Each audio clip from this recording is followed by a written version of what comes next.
We are glad to welcome you on the Hard Reset YouTube channel, and today I'll show how you can open ARLO Pro 3 camera. So in order to take the camera apart and get the camera and its battery out of its plastic compartment, you will need to flip it upside down. At the bottom you'll find this button. So what you want to do is to press it all the way in. Once you do that, the camera pops right out. Now you can take it out of its compartment.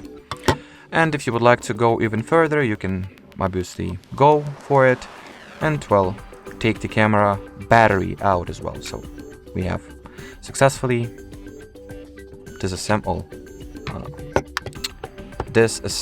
the camera. So that will be it for this video. Thanks for watching and bye bye.